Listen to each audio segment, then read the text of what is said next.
I'm facing a significant struggle and could use some advice and support from others. I'm a 49-year-old woman, and for this conversation, you can call me Jan, while my husband, who is 50, will be Jerry. These names aren't our real ones, and I plan to delete this account after posting to protect our privacy.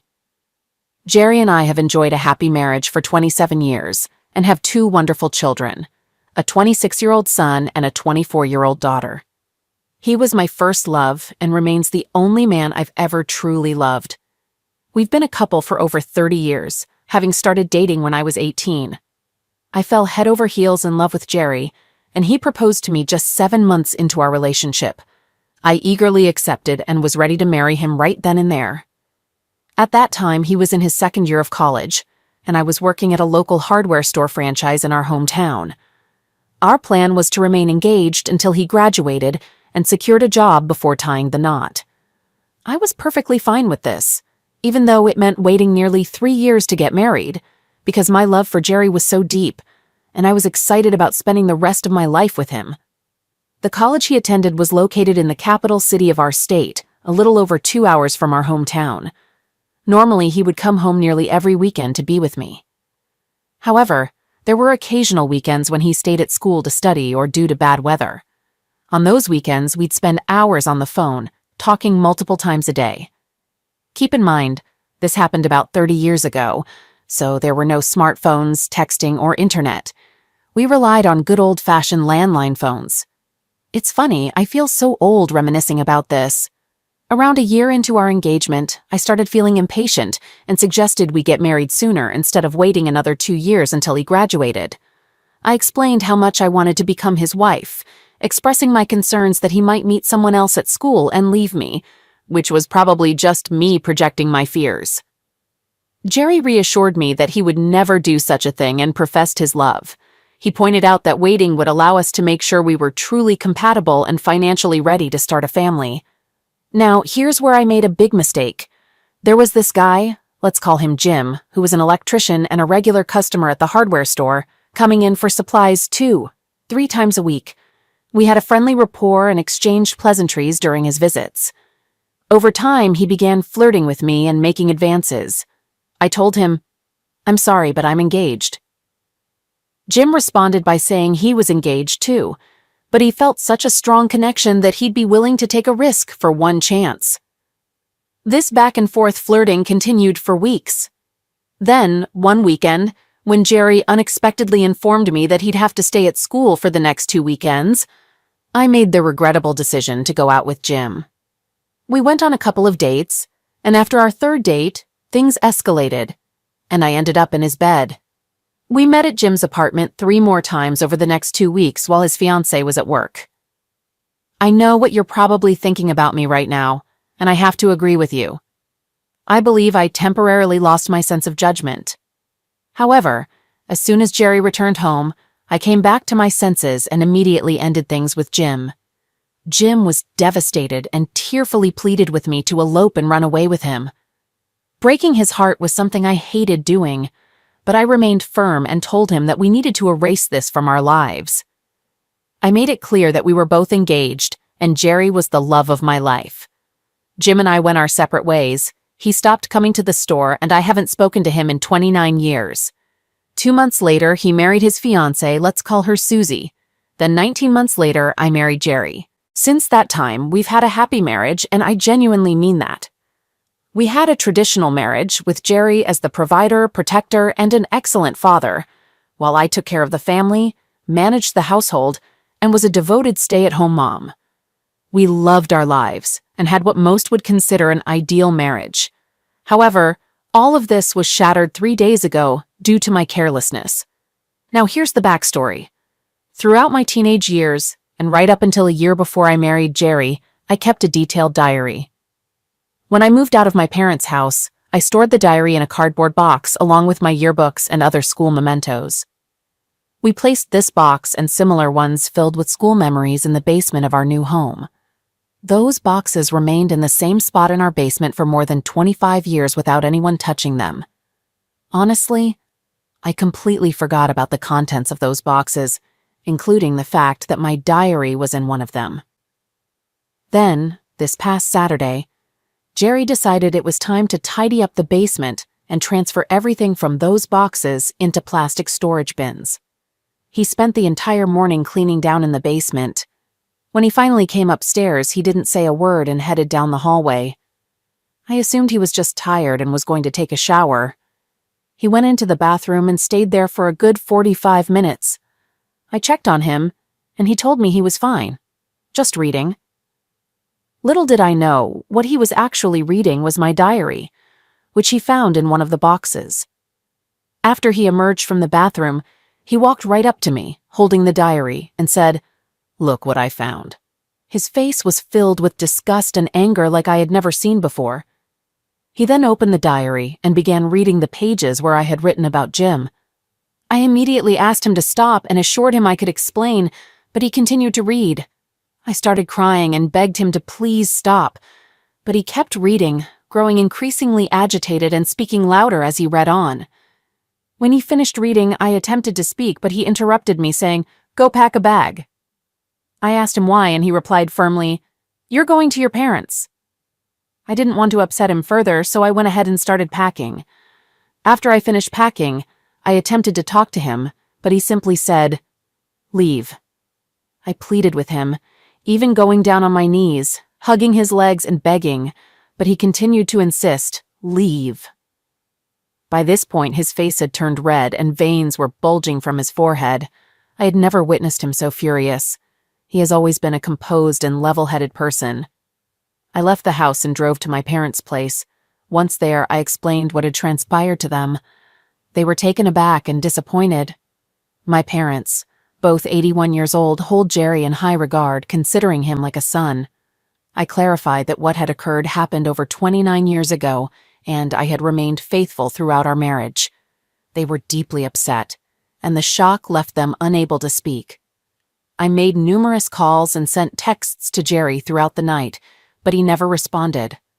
The following morning, I received a call from my daughter, who began yelling at me, questioning how I could do such a thing to her dad. She mentioned that her father had a video call with her and her brother the previous night, during which he sent them a file containing the crucial pages from my diary. I felt embarrassed and tried to explain the situation to my daughter, but she wasn't receptive and hung up. I then attempted to reach our son, but he didn't answer my calls and disregarded my texts and voicemails. I also made numerous attempts to contact Jerry, but he remained unresponsive. I went back to our house and stayed there the entire afternoon, but he never returned. Eventually, I went back to my parents' house. A little after 4 p.m., I received a call from Jim's wife, Susie. Susie began using profanity, hurling terrible insults at me, and warned me to steer clear of her if I knew what was best for me. I attempted to engage in a conversation with her, but she too abruptly ended the call. Later that night, a good friend of mine called and informed me that Jerry was at a popular local bar, openly discussing the affair with everyone. I was devastated because this was entirely out of character for Jerry. My friend mentioned that he seemed intoxicated and not like his usual self, which greatly worried me because Jerry rarely ever drinks, typically having only 2 or 3 drinks in a year. I was extremely anxious and began calling and texting him repeatedly, but he remained unresponsive. I returned home and decided to wait for Jerry to come back. A little after 9 p.m., a friend of his dropped him off in our driveway. As soon as he entered the house, I embraced him tightly.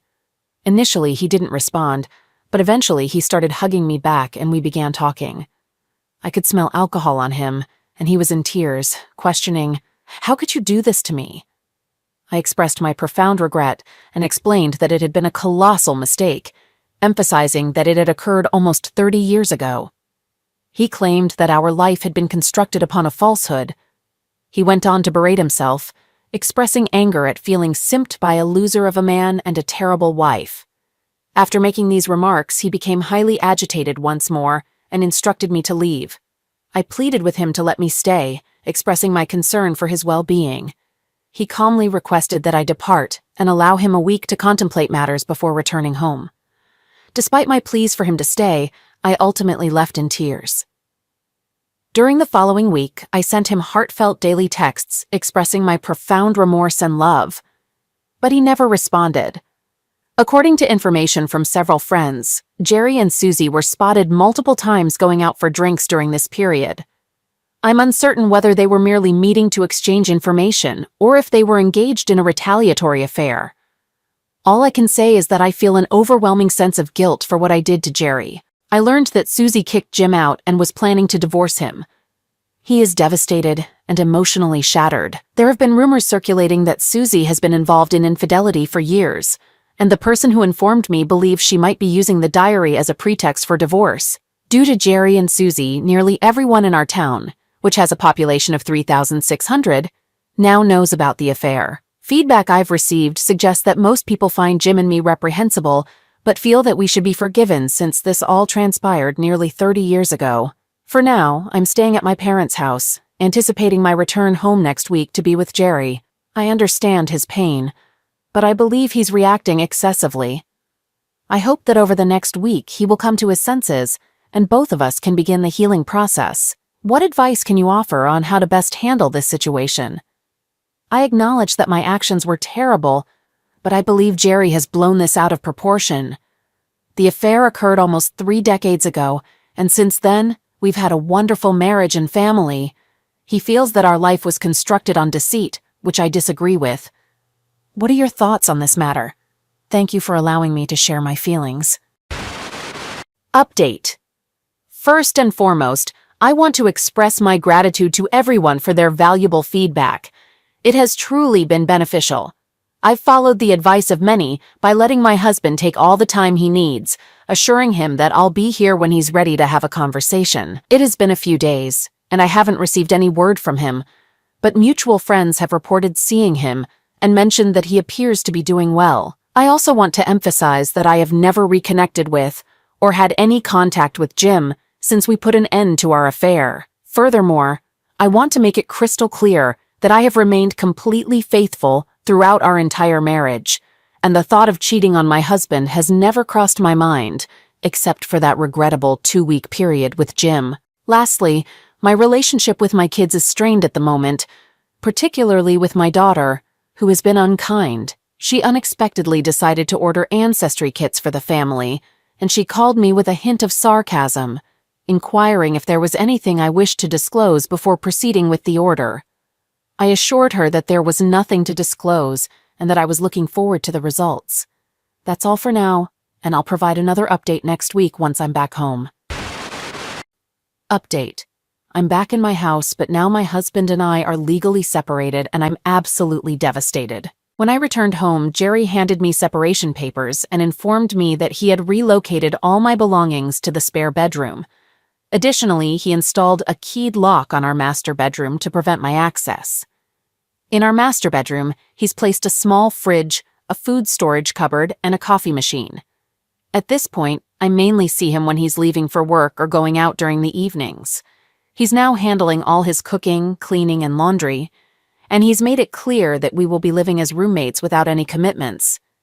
He continues to meet with Susie and adamantly refuses to cease their interactions. Whenever I inquire about what's happening, he either ignores me or responds with, "I'm keeping a journal and I'll share it with you in 30 years. On several occasions when I attempted to initiate intimacy, he callously told me to go to Jim if I need something. I still can't fathom what's unfolded. It's as though he's discarded our love and developed resentment toward me. I feel utterly shattered. According to a close friend of mine, her husband disclosed that Jerry was at a table with a group of men yesterday at a local social club we all belong to. Jim was also present and approached Jerry, requesting a private conversation. Jerry initially ignored him, but Jim persisted, even to the point of tears, pleading with Jerry in desperation. Based on the reports, Jerry responded to Jim by telling him to go away and warned him that staying out of sight would be in his best interest, or else he'd face consequences. Learning about this frightened me because Jerry has never displayed any meanness or violence before. I'm worried that something might have shifted in him mentally, as he's no longer the kind and loving man I've known for 3 decades. At this point, I'm complying with Jerry's wishes and assured him that I'll be here when he's ready to have a conversation. I'm considering finding a part-time job to keep myself occupied, since there isn't much for me to do all day now that Jerry has taken over most of the household tasks. That's all I have to share for now. I'll provide another update if anything noteworthy occurs. Thank you for your well wishes and blessings. Final update. I wanted to return and provide an update on my current situation. I believe it's the right thing to do given all the valuable feedback I've received over the past year. My circumstances have taken a turn for the worse. Jerry and I are now officially divorced, and I find myself completely alone. As I mentioned in my previous update, we were living separately under the same roof, and I was doing everything in my power to reconcile. We carried on this way for 2 months, and during that time, I began to believe that things were improving. Then, one day, Jerry approached me with a request to talk. At this point, the anger had subsided, and he appeared solemn and sad. What he conveyed to me next shattered my spirit. He disclosed that he no longer had romantic feelings for me and desired a divorce. He also expressed his regret for the challenging behavior he exhibited in the past few months. I pleaded and implored him for several days, but his decision remained unwavering. He elaborated that he couldn't erase the memories of my infidelity and deception, particularly concerning me and Jim. Following this, he informed me that he had requested a transfer to the Tampa office and would be relocating closer to his parents, Sarasota, our daughter, Orlando, and son, Atlanta. This news left me utterly devastated. To cope with this situation, I've been attending therapy sessions 3 times a week, and it has been beneficial. My therapist explained that the discovery of the affair has fundamentally altered my husband, and he is no longer the same person. He now sees me through a different lens. She advised me to grieve this loss as if Jerry had passed away because the man I loved has forever changed and cannot be brought back. While my children were initially angry with me, they are now deeply saddened by our divorce. They had hoped that their father would eventually calm down and reconcile with me. Both of them have come home to visit and made efforts to facilitate reconciliation. But Jerry had already made up his mind. My parents are feeling nothing but sadness and despair due to this situation. As mentioned earlier, Jerry was like a son to them, and he provided a lot of support. I've been trying to persuade them to move to Florida, but they are resistant to the idea. They insist on staying in our hometown, even though most of their friends have passed away. I'll continue to work on them because living closer to my kids and Jerry would make me feel much better. On a positive note, I'm planning to visit my son in Atlanta and my daughter in Orlando during the holidays, which will keep me away for 2 months. While I'm there, I had also planned to visit my former in-laws in Sarasota. Surprisingly, when Jerry learned about my trip, he called and invited me to stay at his new place outside Tampa. I immediately accepted his offer. I hope that this might be an opportunity for us to reconcile. I believe he still loves me and misses me greatly, as both my daughter and son have told me. I think he needed to distance himself from this town and the painful memories, and his affair and divorce were a way of punishing me. Now that he's done that, I believe he realizes that our love is enduring and we are meant to be together. Regarding Jim and Susie, they have also divorced. I heard that Susie was quite upset about Jerry's move, as they had become close, and he had supported her through her divorce. She insists they were just friends, and Jerry has never admitted to anything, but I've heard they had a passionate affair for several months before Jerry relocated. She has already visited him in Florida, and this really pains me deeply. If having an affair was what Jerry needed to work through his feelings and find healing, I suppose I can accept it. I'm burdened with immense regret for my foolish affair, and feel incredibly foolish for not getting rid of that diary when I had the chance nearly 29 years ago. I even considered shredding it back then, but ultimately chose to keep it, shaking my head and kicking myself for that decision. All right, that was a fun story. Now let's move on to another exciting one. Stay tuned, and let's dive in. Story 2. In July, my wife, 34F, went on a quick work trip from Thursday to Saturday morning. On the same Saturday evening, we attended my stepdad's birthday dinner, and everything seemed perfectly normal.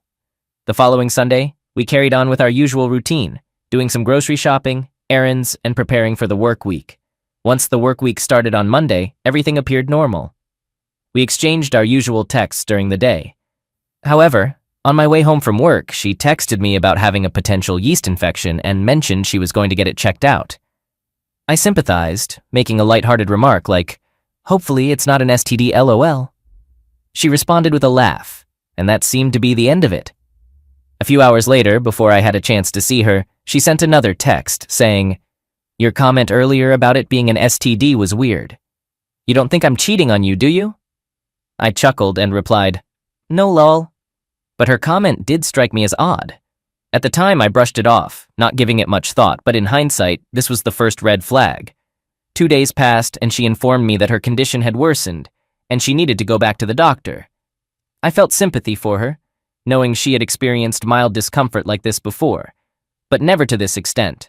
When she returned from her second doctor's visit, she said she now had thrush in addition to a severe yeast infection.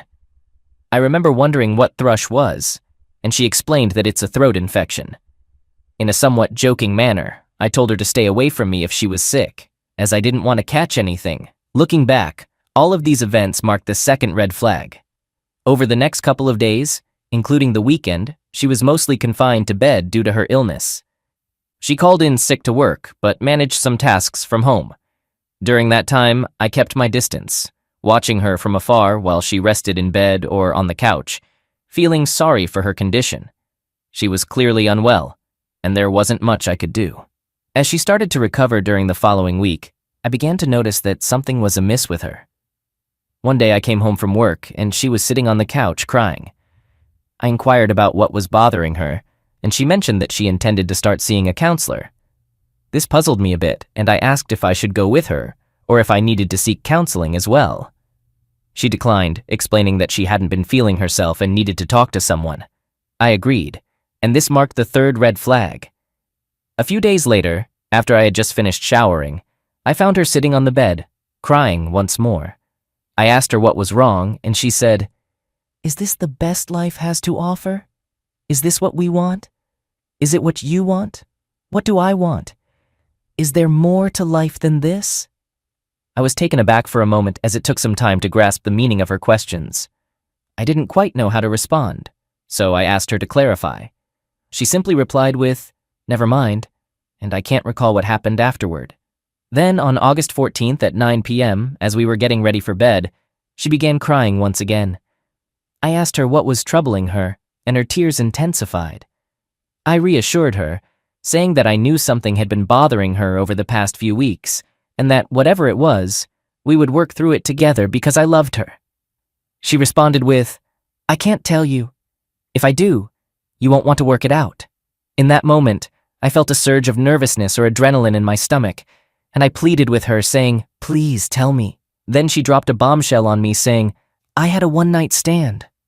At that moment, all the warning signs, all the little things that had been happening in the preceding weeks, suddenly fell into place, like pieces of a big puzzle coming together. Here's the story.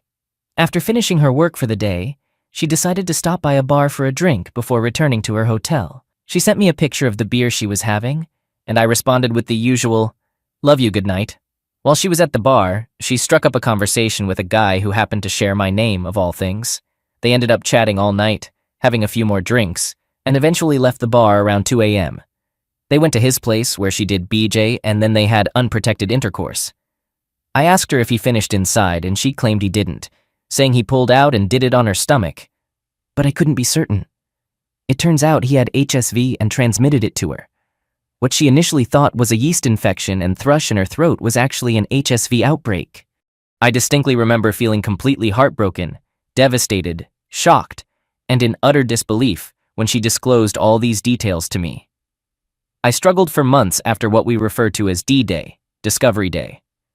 It affected me to the extent that I had to take medication for a while to stabilize myself. I knew something was physically wrong because I felt terrible all the time, and as it turned out, my blood pressure had soared to 149/127. No wonder I felt so awful.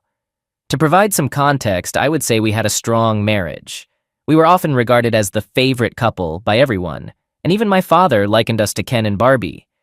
I'm sharing this to emphasize that we weren't a dysfunctional couple with glaring and obvious marital problems. However, what transpired challenged that perception. When I confided in some of my closest friends and family, they all reacted with wide-eaved astonishment and the same, "Are you serious?" response. It was a total shock not only to me but to everyone who knew us. She's been seeing a counselor throughout this entire period, delving deep into every aspect of what happened. The reasons, the methods, the details, all of it. She's confessed to me that she doesn't know why. Out of all the times she's been approached by guys, she gave in this time. However, in the grand scheme of things, the reason doesn't matter much because what's done is done, and it takes just one incident to bring a marriage crashing down. She did mention that he made her feel desired, gave her attention, and apparently boosted her self-esteem by calling her beautiful. If that was all it took, she has her own issues to confront. And unfortunately, she wasn't mature enough to address them or acknowledge that something was seriously wrong before it was too late. I acknowledge that it takes two to create a problem, and I played a part in all of this. Still, I can't accept responsibility for her actions, the way she treated me, herself, our marriage, and the harm she caused. However, I can recognize where I could have been a better husband. I should have been more attentive, more engaged, essentially more of whatever she felt she needed. These are lessons I've learned. It's been over 1.5 years, and we're separated, but this remains a significant obstacle in my life. I've chosen to move away from her in our marriage, and it's a struggle because this was never what I wanted. She wants to stay together and work things out, but for me, the damage is too extensive. Over the past 1.5 years, I believe she has made genuine efforts to make amends, but with the STD involved, I simply can't. Knowing all the details of what transpired, I just can't bring myself to do it. And when I say I can't, I'm essentially saying I choose not to. The level of disrespect is too profound, the humiliation too great, and the act itself was entirely uncalled for and selfish. It's disheartening because she realizes she ruined what was once a perfectly normal marriage and wishes she could turn back time and have a do-over. However, she made a series of choices that night, each one leading her down that regrettable path. I doubt I'll ever comprehend how she could leave the bar with him, get into his car, drive with him, arrive at his house, go inside, and enter his bedroom. At every step, there were numerous warning signs, red flags, and alarm bells ringing, making it all seem almost unbelievable. But she willingly made every single one of those choices. I've made an effort to remain conscious of my pride and keep it under control, constantly questioning why I can't move forward with her. For me, it boils down to my values and principles. What transpired goes against everything I believe in and stand for, creating a lot of internal conflict. Then there's the whole STD aspect that will never fade away. It will always serve as a stark reminder of her actions. I choose not to put myself at risk of contracting it. Mentally and emotionally, it's just too overwhelming. Furthermore, I no longer see her in the same positive light or hold the same opinion of her. I've lost the respect and admiration I once had. There are many complex layers to this situation, and it's astonishing how something like this can completely alter your life, both physically and emotionally. We've been together since 2007, got married in 2014, have no children, and aren't financially dependent on each other.